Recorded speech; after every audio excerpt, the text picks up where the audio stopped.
This podcast is going to try to give you honest history, the good, the bad, the ugly, without an agenda, just the truth of how we got here. How did this happen? American pilgrims came over not just because they wanted to worship God the way they saw God. They were also escaping a tyrant that was an expert appointed by God. That's why William Tinsdale was burned at the stake. He just felt that you shouldn't have to go to a priest that worked for the king to read the Bible, or actually stand there while someone told you what it said. Tinsdale believed you had the right to read it yourself and to discover it yourself and apply it yourself without the priesthood, the expert, the guy that could read Latin. How many times lately have you heard, well, do you have a doctorate in that? Oh, are you an expert? Oh, you must be a scientist. No, I'm not any of those things. I am somebody who's a reasonable, thinking American. I have a right to question, and I also have a responsibility to be involved in all of the decisions that now seem to be being made for me. So how did we get here? How many times in the past few years have you heard some version of this? Health experts say your time might be running out. Experts say it's happening. Well, health experts say... Some experts follow the science. Follow the science. Be driven by science. Listen to the scientists. But if we now have access to so many experts and so much science, why is it that everything seems to be breaking down and basic common sense is gone? Answer: expertise killed it. Every day now, decisions are being made by a class of experts that have a direct bearing on your life and the future of not only your nation, but the world. And no one is asking you about any of it. As the world learned in 2020, expertise untethered from humanity and combined with a cult-like devotion to the science, end quote, can have disastrous, far-reaching consequences. But again, how did we get to this point? That's the journey I want to take you on this season. How the experts rose to such power, how they wielded that power, and how America is now struggling with the fallout.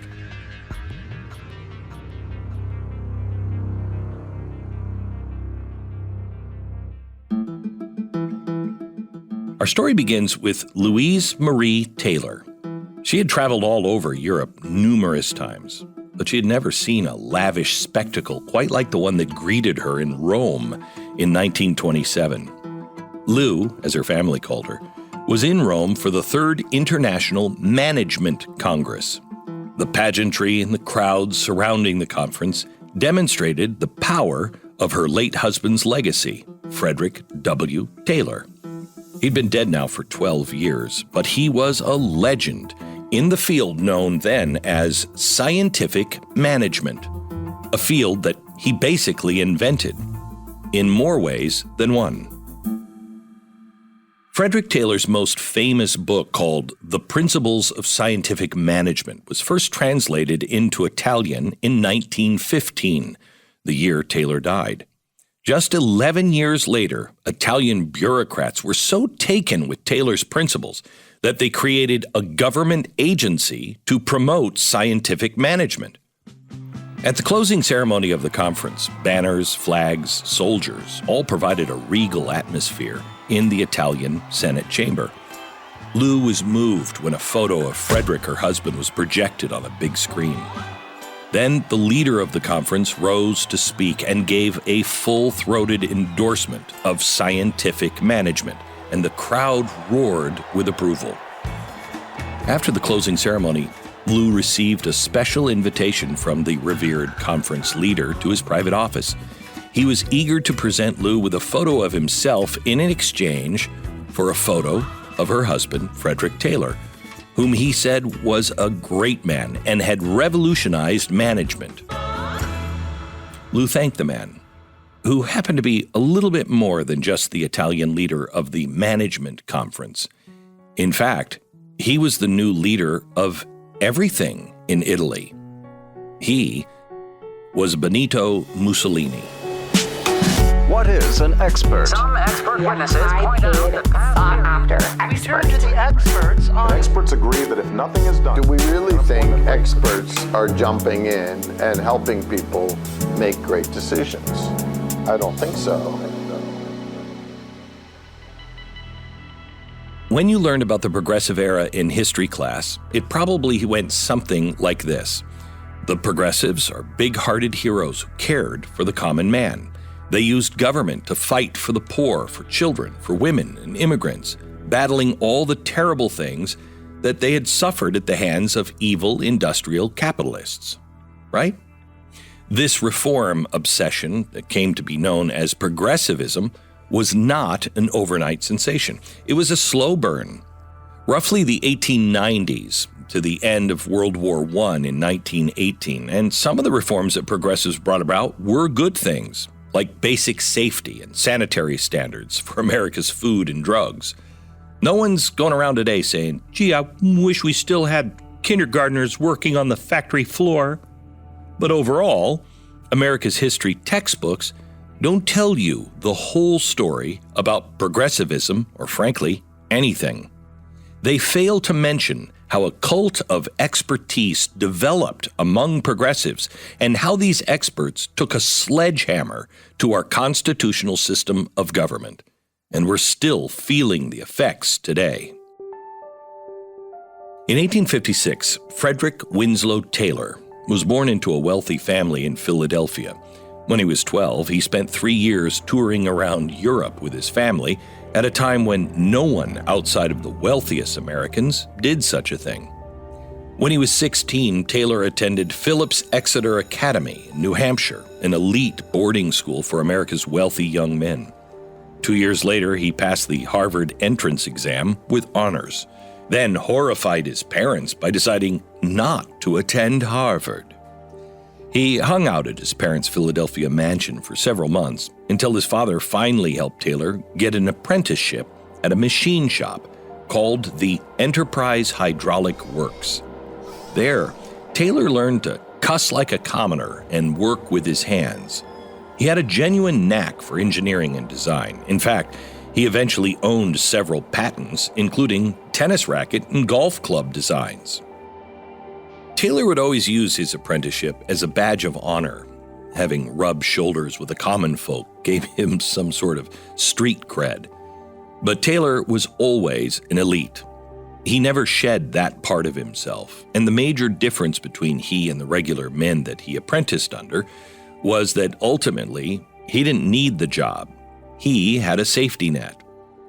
After his apprenticeship, he pleased his parents by completing an engineering degree from Stevens Institute of Technology in New Jersey.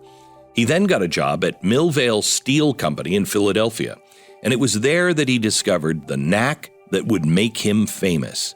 The knack for telling people how to do their jobs better. At Midville, Taylor observed inefficiencies through the company, including what he believed to be employees working slowly on purpose.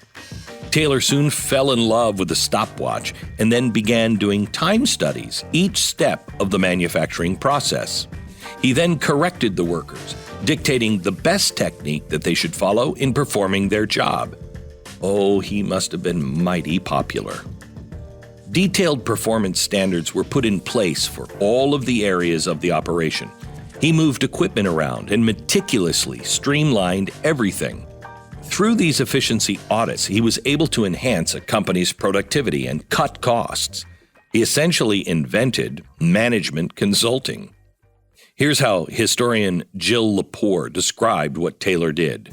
Quote, he'd get himself hired by some business, spend a while watching people work, stopwatch and slide rule in hand, write a report telling them how to do their work faster, and then submit an astronomical bill for his services, end quote. He called it science, And since no one had really done it before, no one really argued with him about how scientific it actually was. His favorite example, which he talked about in his book and countless lectures, was his 1899 pig iron study at Bethlehem Steel Company in Pennsylvania. Pig iron was part of the steelmaking process in which iron ore was smelted and then poured into molds. When the iron cooled, you can have individual planks of iron that were later used as raw material for producing steel. Taylor loved to tell the story about how his efficiency science got a man named Henry Knoll, who he referred to as Schmidt in his book, to work harder than everyone else when it came to the job of moving pig iron. The legend, as Taylor always told it, was that he got Henry Knoll to prove that a man could move 47.5 tons of pig iron per day instead of 12.5 tons. How did Taylor's science come up with 47.5 tons as the standard? Well, he picked 10 men. He challenged them to load 16.5 tons as fast as they could. They did it in 14 minutes. So, at that rate, over a 10-hour day, that equaled about 71 tons per man. But then he knocked that number down to 47.5 tons based on his guesstimate of what he called the law of heavy laboring. But only Henry Knoll was ever able to get close to 47.5 tons per day. And he certainly didn't reach the number every day. Was that really science? Well, apparently it was, if you just kept saying science over and over, and if you saved your client some money in the process. You can really see Taylor's elitism shining through as he discusses the pig iron job in his book. Quote, "This work is so crude and elementary in its nature that the writer firmly believes that it would be possible to train an intelligent gorilla so as to become a more efficient pig iron handler than any man can be. Yet it will be shown that the science of handling pig iron is so great and amounts to so much that it is impossible for the man who is best suited to this type of work to understand the principles of this science or even to work in accordance with these principles without the aid of a man better educated than he is." Unfortunately, he goes on, quote, "Now, one of the very first requirements for a man who is fit to handle pig iron as a regular occupation is that he shall be so stupid and so phlegmatic that he more nearly resembles in his mental makeup the ox than any other type. He is so stupid that the word percentage has no meaning to him, and he must consequently be trained by a man more intelligent than himself into the habit of working in accordance with the laws of this science before he can be successful." Here is the progressive hero narrative of experts in action. Poor Schmidt had no chance on his own. But with rules and prodding by expert overseers, he can rise above his station. Taylor's audiences ate up the Schmidt story. Never mind the fact that Taylor described the workers he was supposedly helping as stupid gorillas and oxen. He was merely doing science. As America would find out, elitism usually goes hand in hand with progressivism. Frederick Taylor considered himself a progressive, but he wasn't much of a political activist during most of his career. Politics and state power were not his passions. Yet, he had basically stumbled onto the holy grail that would make him a hero and a saint to American progressive elite. He synthesized the spirit of the progressive era he lived in. He codified what progressive leaders were instinctively building, but just hadn't branded it yet. It was the idea that we should put experts in charge of all aspects of life, and life would improve for everyone. Taylor said, quote, "In our scheme, we do not ask the initiative of our men. We do not want any initiative. All we want of them is to obey the orders we give them, do what we say, and do it quick." Perhaps nothing made Taylor more progressive than the fact he was so in love with his own ideas. In his book, he said scientific management should be applied across all of society. Quote, "The same principles can be applied with equal force to all social activities, to the management of our homes, the management of our farms, the management of the business of our tradesmen, large and small, of our churches, our philanthropic institutions, our universities, and our governmental departments." This would become music to progressive ears.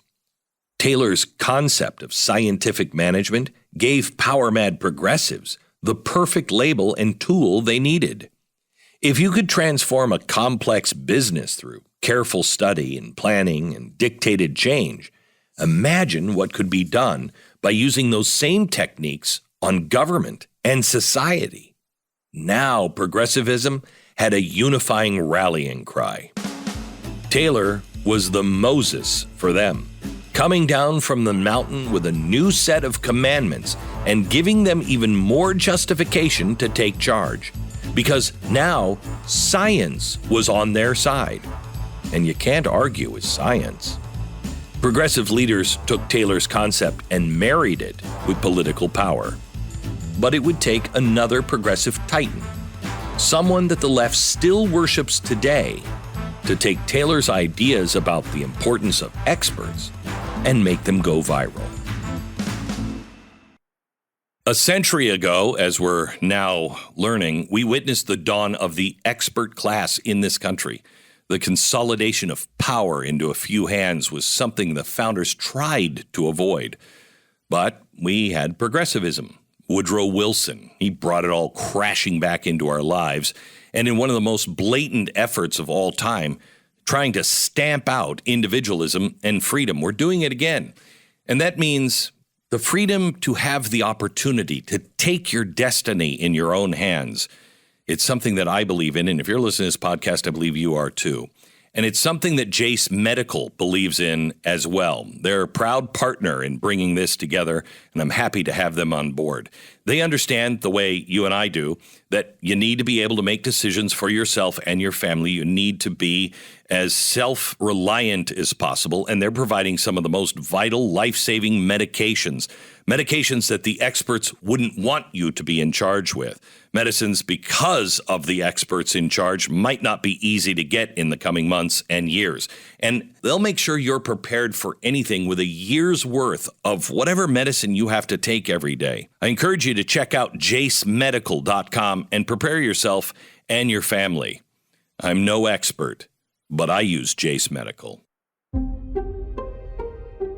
Louis Brandeis. He was one of those guys you didn't want to get into a debate with. You know, kind of like Elon Musk. You're certain to lose. The son of a secular Jewish immigrant from Prague, Brandeis was born in Louisville, Kentucky, and mostly grew up there. He was incredibly smart and ambitious, graduating from Harvard Law School when he was 20 years old, with the highest grades in the school's history at the time. In 1879, Brandeis started a law firm in Boston with a friend from Harvard, and soon their practice was so profitable that Brandeis started taking on select cases for free, cases that furthered his progressive ideals. For Brandeis, that included advancing the idea of rule by experts. This speaks volumes about Brandeis' philosophy. Among his papers, a note was once found that he had written himself, which said, quote, "Advise client on what he should have, not what he wants." That could practically be the progressive motto.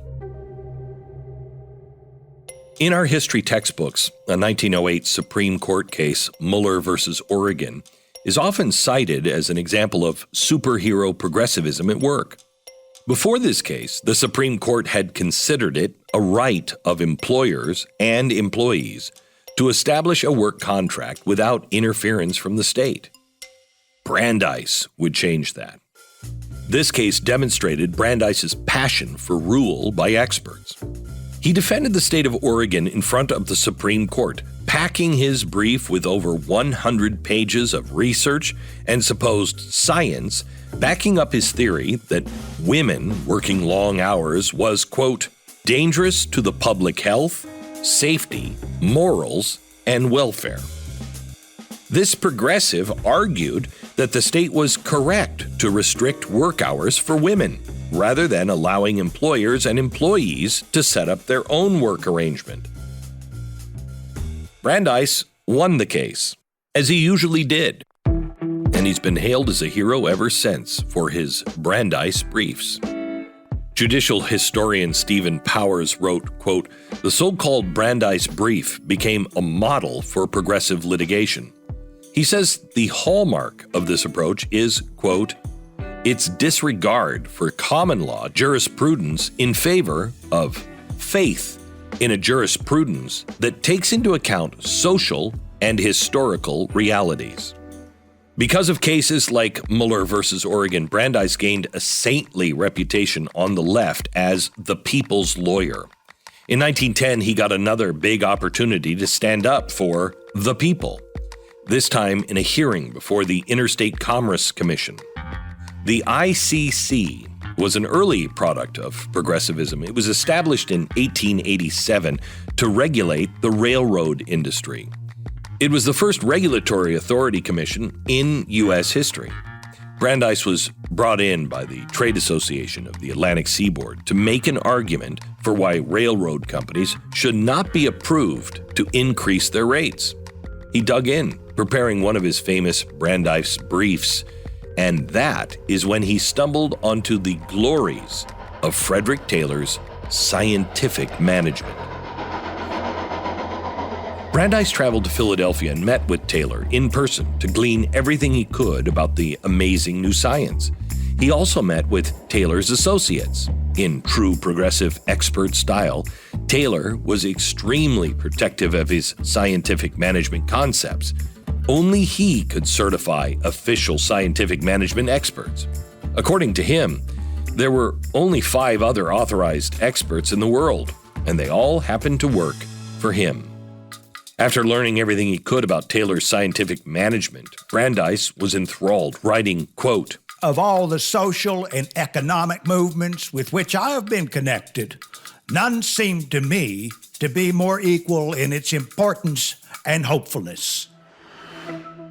Brandeis felt he held the key to a glorious progressive future, and that key was experts in charge.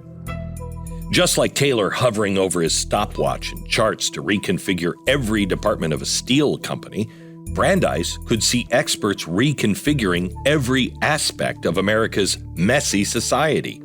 Brandeis said, quote, "Efficiency is the hope of democracy."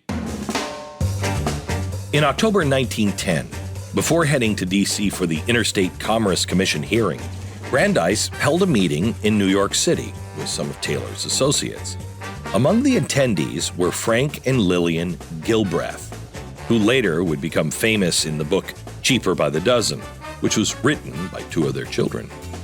Yes, they really did have 12 kids, and if you read the book or seen the 1950s movie, you recall that it's about these eccentric parents who try to run their chaotic household with strict efficiency rules.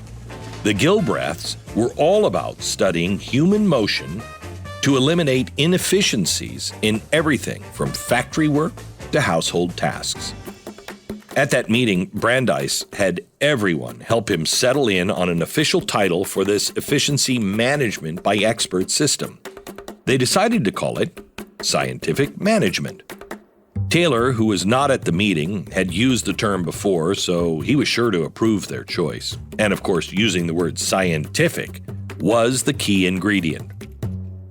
At the ICC hearing, Brandeis built his case trying to demonstrate how evil capitalist railroads had no clue as to how they arrived at their crazy high rates and therefore were not justified in raising them even more. He built up to his "you can't handle the truth" moment when he questioned the VP of a New York railroad company named Charles Daly. Daly admitted setting their prices was based on judgment. So Brandeis asked him for details on exactly how he made that judgment.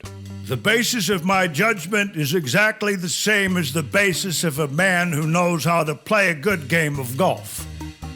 It comes from practice, contact, and experience with the particular subject at issue.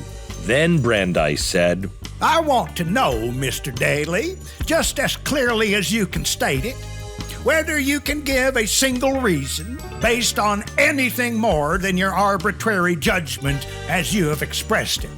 None whatever, replied Daly. None whatever? None whatever. Frank Gilbreth, the cheaper-by-the-dozen dad, was a star witness for Brandeis.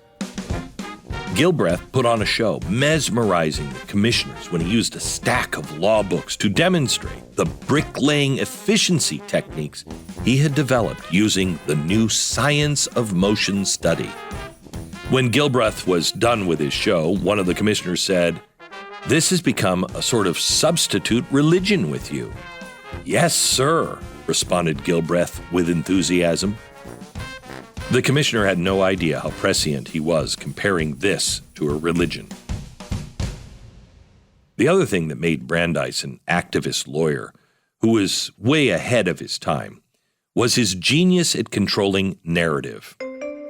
At one point in the hearings, he made a startling claim that scientific management would save the railroads $1 million a day. He knew that figure would turn heads. The next morning, the New York Times headline read, "Roads could save $1 million a day, Brandeis says. Scientific management would do it. Calls rate increases unnecessary." Well, similar headlines like that ran all across the nation, and it was a brilliant PR coup. Brandeis had no real way to back up the $1 million a day claim, but it didn't matter. Reporters had never heard of scientific management before, and they were mesmerized. That dollar figure struck in the public's mind. Brandeis won, as usual. The railroads were denied their rate hike. It was like taking candy from a baby. All you had to do was invoke scientific management. But Brandeis wasn't just some clever con man. He actually believed what he was preaching. And he was just getting started. Frederick Taylor.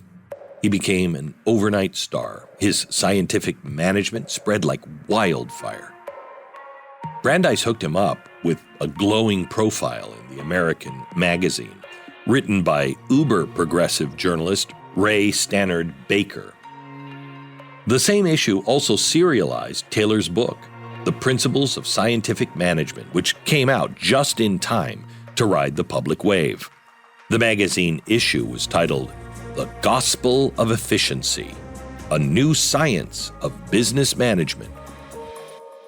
In his profile of Taylor, Baker wrote, quote, "From the very first, young Taylor, with his early home environment in a reform atmosphere and his natural democratic instincts, was impressed with the deplorable conditions of industry and the heartlessness which characterized nearly all industrial operations. It was as natural as sunlight for him to inquire, how can I change these things? Mr. Taylor is a man of wide cultivation, of varied interest, and of personal charm. He has a lively and progressive mind, seizing eagerly upon the problems of the day." As would be the case with many leading progressives, they often revealed their true colors. Maybe Baker missed the part in Taylor's book when he described the common laborer as, quote, "too stupid properly to train himself." But that kind of rhetoric didn't matter, because with the progressive cause, the ends justifies the means.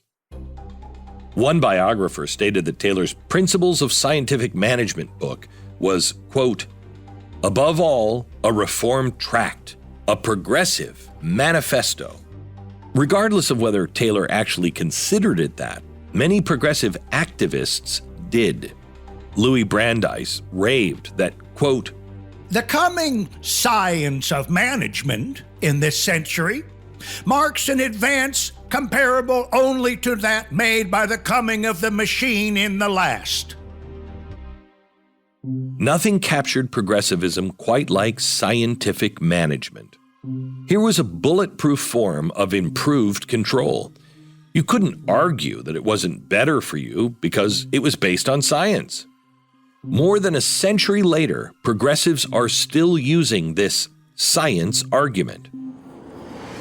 And that's why in my first inaugural address, I vowed to return science to its rightful place. Follow the scientists and the science. We have seen a pattern with this administration, which is they don't believe in science. The science is settled. Science, science, science, and science. On almost every subject that you can name, science is the answer. The science determines what is the correct answer to a particular question. Armed with this magic new rhetorical device, it was time for progressive operatives to do what Taylor's book dictated: apply scientific management to basically everything, but especially government. A little over a year after Taylor's book came out, Louis Brandeis met his ideological twin, Woodrow Wilson. They met just after the Democratic Party nominated Wilson for president. Wilson, the former president of Princeton and governor of New Jersey at the time of his nomination, was instantly captivated by Brandeis's intellect.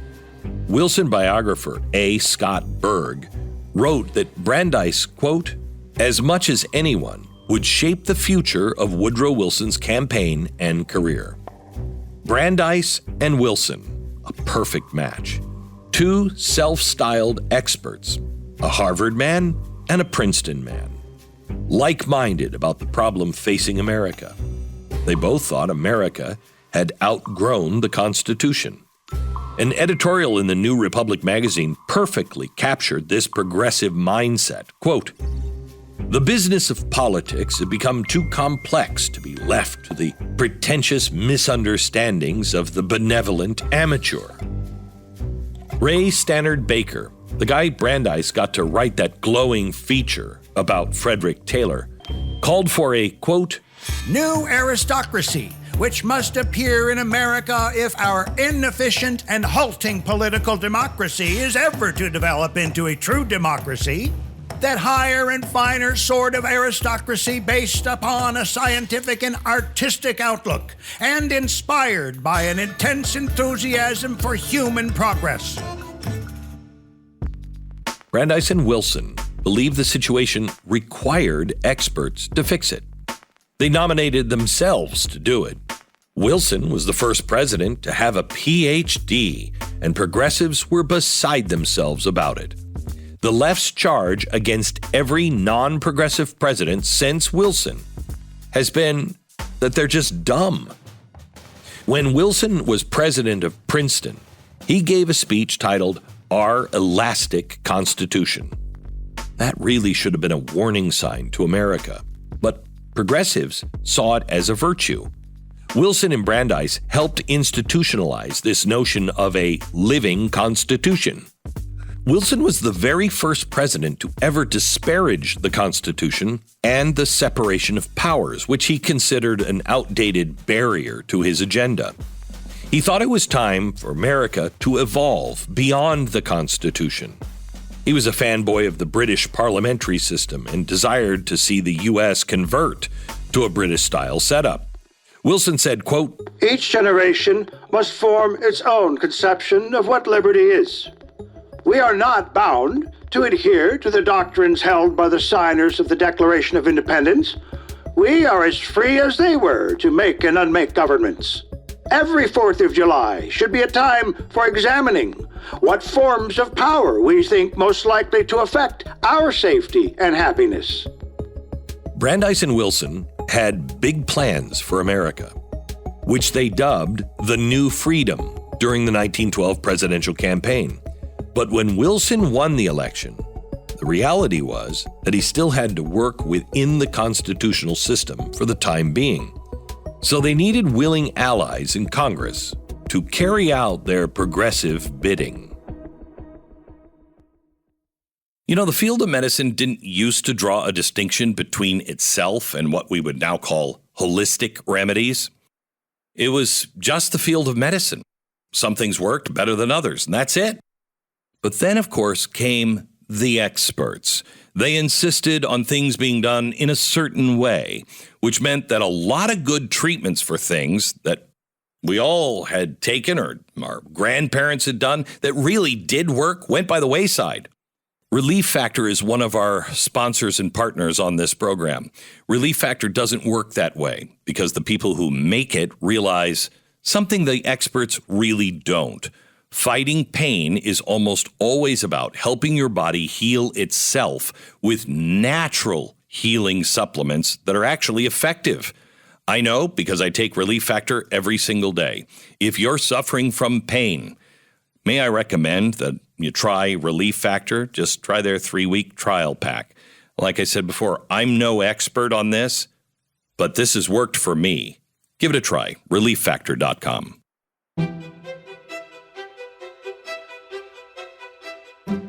Have you ever heard of Robert La Follette? If you live in Wisconsin, you probably have. When you see a photo of Senator Robert La Follette, one aspects make him stand out from almost every other politician of his era. His full-on, gravity-defying, righteous mane of hair, which totally fit the man who became known as Fighting Bob. Theodore Roosevelt, progressive himself, called La Follette an extremist with a touch of fanaticism. And that's coming from the guy who started the Progressive Party. The way Robert La Follette told it, his own party turned him into a rebel fighter. He was a Republican from Wisconsin with a law practice in Madison. In 1890, he claimed that Wisconsin U.S. Senator Philetus Sawyer, a fellow Republican, offered to bribe him if he would influence a court case involving Sawyer. The judge in the case happened to be La Follette's brother-in-law. La Follette said he refused the bribe, and his outrage set him on a warpath against corruption in his own party. It also put him on the outs with Wisconsin Republicans.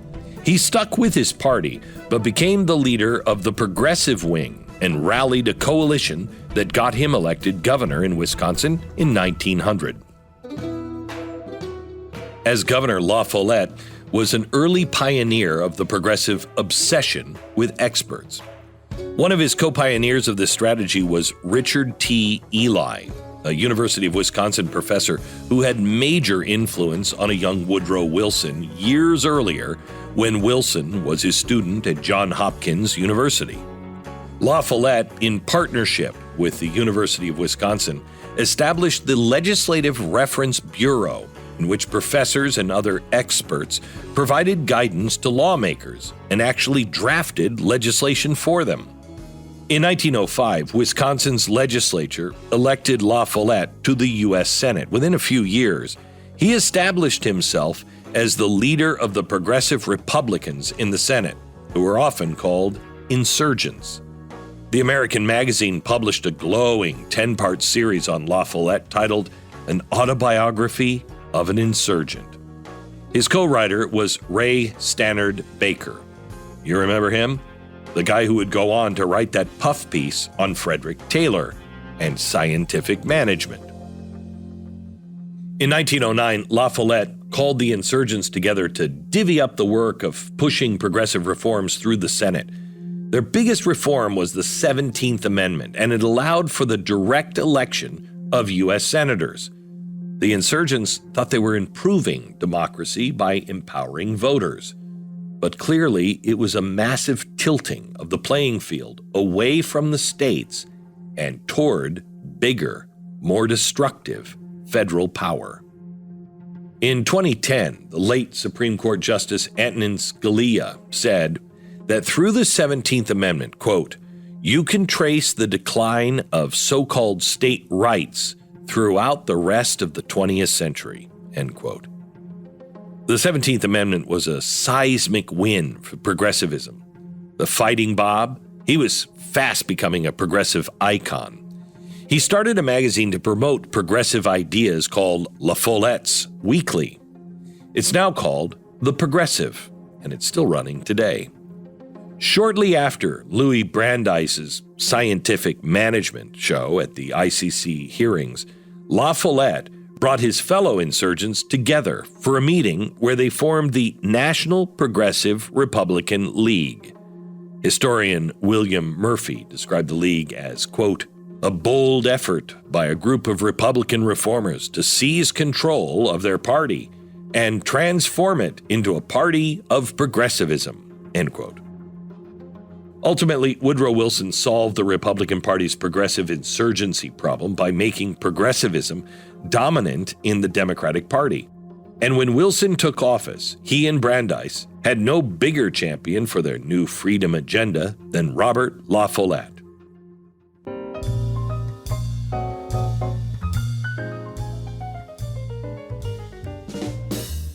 One historian stated, quote, Woodrow Wilson was the first president to develop systematically the legislative powers of his office.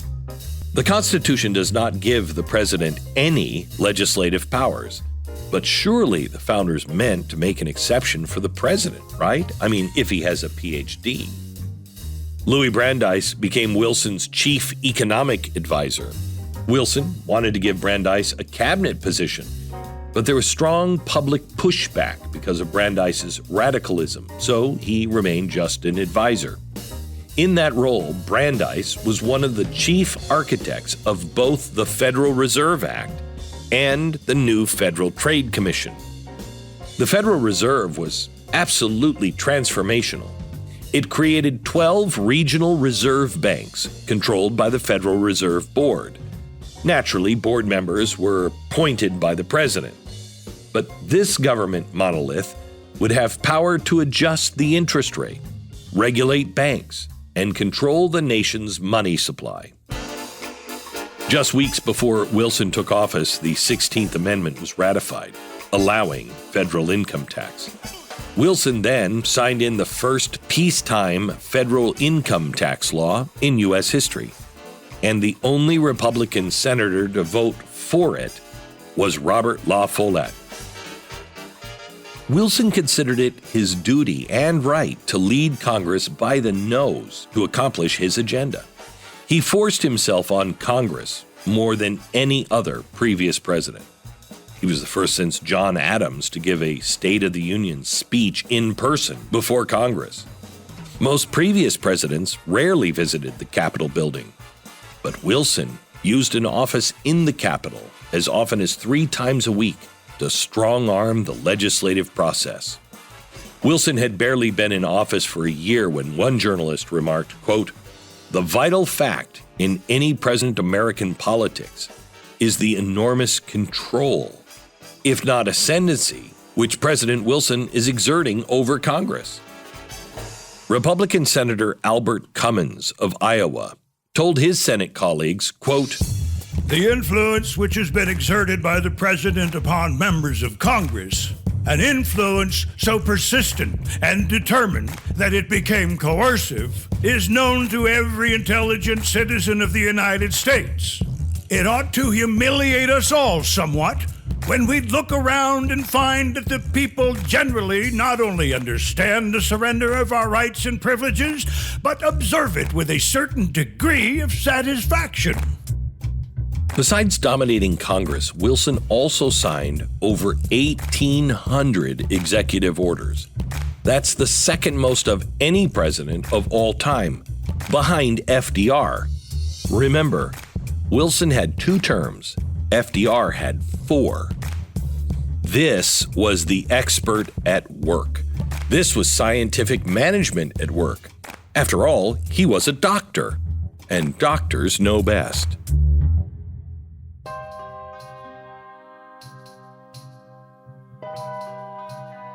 Here's how Princeton historian Thomas Leonard summed up Wilson's radical first term in office. Quote, by March 1917, the 4th branch of government was established. 4th branch describes the independent government agencies, staffed and advised by experts, which, though nominally inside the executive branch, were chartered specifically to be free of political influence, employing a permanent civil service rather than political appointees.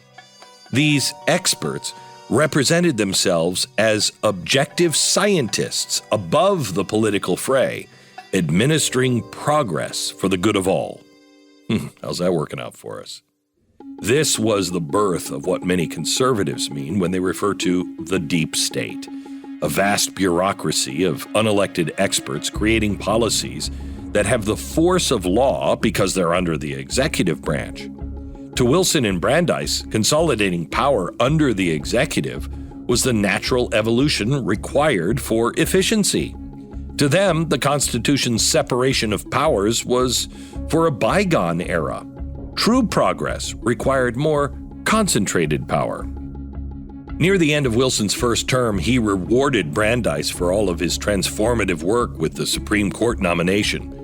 The only senator consulted before Wilson announced his nominee was who else? Robert La Follette. Wilson needed to know he could count on progressive Republican votes to confirm Brandeis. Fighting Bob assured him, "Oh yes, you'll have the votes." Not everyone was so enthusiastic about Brandeis's nomination. However, former President Taft pulled zero punches, saying that Brandeis was, quote, "a muckraker, an emotionalist for his own purposes, a socialist prompted by jealousy, a hypocrite, a man of infinite cunning, of great tenacity of purpose, and in my judgment of much power for evil. This nomination is one of the deepest wounds that I have ever had as an American and a lover of the Constitution." In the end, La Follette voted yes, even though he only got two other progressive Republicans to join him. Louis Brandeis was on the highest court in the land. Now he could really give the living Constitution a run that would long outlast him. Now, progressives had hardcore disciples of the gospel of expertise in key leadership roles in all three branches of government. Progressive dreams were coming true, and yet there was still so much to be done. The experts in our society helped bring about some of the modern miracles we've experienced in technology, no doubt. But they've also helped usher in modern horrors. At the dawn of the 20th century, as mankind was raising its hackles and nations were slowly preparing to go to war with each other in what would be the bloodiest war in history until its sequel, while all of that was going on, the experts in the medical field, they were raising their ugly heads as well. They were the experts, the doctors that you could trust, and they were promoting eugenics, the systematic weeding out of undesirable human beings because their lives and their rights weren't that important, because they stood in the way of progress. They didn't have a life that's worth living. Our experts today, Yuval Harari is one of them, says by 2030 there will be millions of useless people. Maybe we should learn from the past. This podcast today is a pilot, and we're watching the metrics to see if you connect with it. If you want more, let us know. But in one of our upcoming episodes, if it indeed goes well, and you like this podcast, will be about eugenics and the experts in medicine. Tragically, the brainchild of that historic evil is embedded in our society to this day. It's practiced every time an expecting mother walks into a clinic and allows a doctor, an expert, to destroy her unborn child. Progress is progress, don't you know? I want to thank one of our partners on founding this particular podcast. It's Preborn. They combat this evil every day. Please go to preborn.com and join the battle to fight against these sadistic experts. Save a mother and their child. Do it today, preborn.com.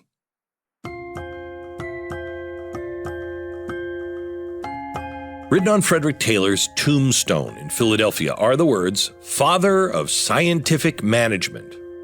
So much for Taylor's science, because it really wasn't science at all. Taylor's biographer, Robert Canigal, put it like this, quote, His scientific time studies weren't very scientific. He had left a legacy not of harmony, but of turmoil. Yet these elements of the story would, in his telling and retelling, recede into the dark corner of the stage. Meanwhile, bathed in the floodlight would be another version, close enough to the events to be true, yet sufficiently rearranged and reconstituted to be seen with equal justice as the product of Taylor's art. All of this would become the stuff of story, myth, and drama. According to historian Jill Lepore, quote, Taylor fudged his data, lied to his clients, and inflated his record of success. An analysis of Taylor's work by two historians in the 1970s concluded, quote, a careful study of Taylor's published accounts of the story about his 1899 pig iron study, his biography, his papers, all revealed Taylor's story to be more fiction than fact.